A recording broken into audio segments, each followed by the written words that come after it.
Oh, baka sabihin mo walang pa-warning ah. Warning! Maboboard ka dito. Hi! Welcome sa touristamode!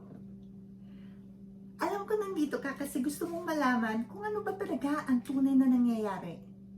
Bakit ka nababawasan ng subscribers? Pa-isa-isa, kuminsan, 5, 10, 12, di ba?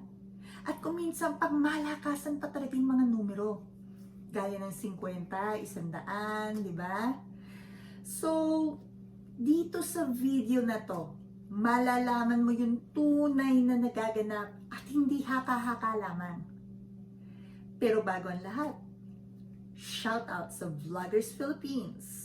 At dahil miyembro ako nito, gusto kong malaman mo na dito sa grupo na to, tinutulungan namin ang mga may channel na kagaya mo na hindi ma-trouble. So tutulungan ka namin na maunawaan kung ano ba talaga ang terms of services or agreements kay YouTube at kay Google AdSense.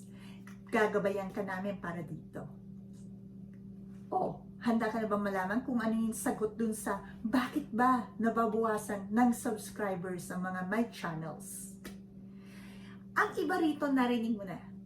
Very, very common nga yung sasabihin kong unang-una. Ang iba naman,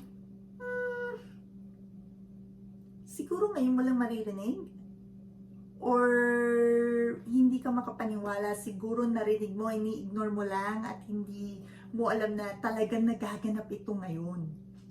O, di ba? So, huwag na natin patagalin to. Tara na! Number 1! Isdaan. Diba? Yan yung kung saan nagaganap yung S4S, S2S, VLCS. Hindi yung nasa isip mo na fish pond. Very unhealthy to. Kung ano man yung iba pang sinasabi nila na yakapan, payakap, hug, alam ni YouTube yan. Inaalam niya yan maigi. So, kaya nga pagka natulog tayo, na may 50 tayo galing sa isdaan, pagising natin parang nabawasan na yata tayo ng 20 or mahigit pa doon sa nakuha natin na akala natin na gain natin. At dahil usapan S4S and S2S, ito ang susunod. Nag-unsub sila. Yan ang number 2 ko sa'yo. Siyempre, wala naman silang intensyon. Ang gusto lang nila, maniwala ka. Niloko ka lang nila. Pinaniwala ka lang na nag-subscribe sila sa'yo. Oo nga, nag-subscribe sila, diba? Kasi gusto nila, mag-sub ka rin sa kanila. After that, yung nakuha na nila yon, bye-bye! Magka-unsub na sila. Bakit nila ginawa yon?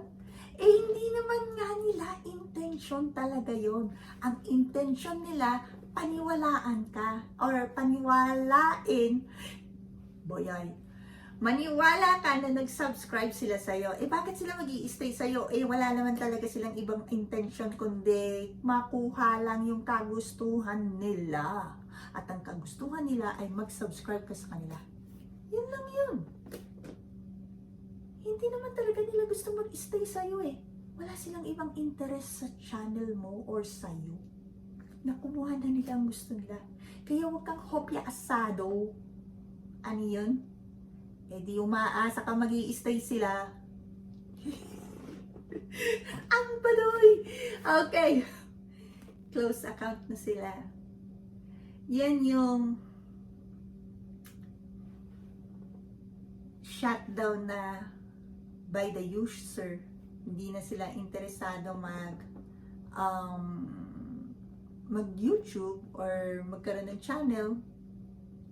And ito rin yung mga terminated ni YouTube either because of the terms of agreement, hindi sumunod, may mga violations, or because of kay Google na meron silang nalabag.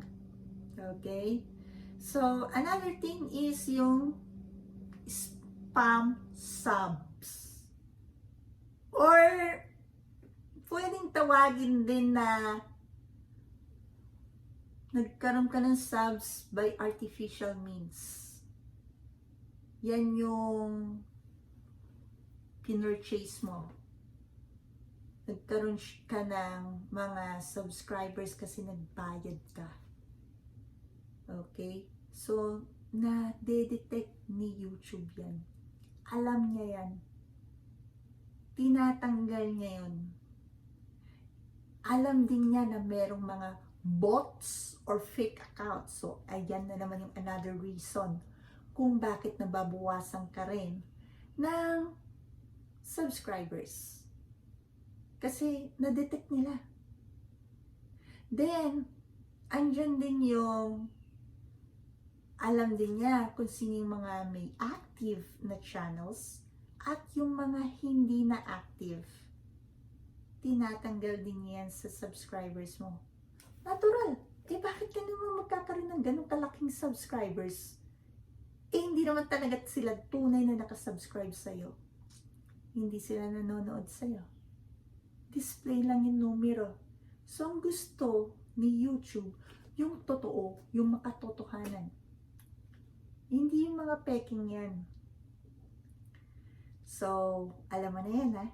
Yung iba galing sa sub for sub or sa isdaan. Nag-unsub sila. Yung iba close account na. Terminated. Yung mga spam subscribers by artificial means. Okay, mga bot accounts terminated. Yan ang mga dahilan kung bakit kuminsan maliit yung bawas sa subscribers mo. Kuminsan pang malakasan na numero. Magtaka ka lang kung bigla na lang, hello, araw-araw, laki-laki naman. Wala talaga akong legit na paki-explain na lang kay YouTube, Ganun na lang yun. So anyway, yan yung mga katotohanang nagaganap kay YouTube at hindi basta haka-haka lamang. So sana, alam mo rin sa ngayon kung bakit ba napakahalaga yung meron kang organic na subscribers.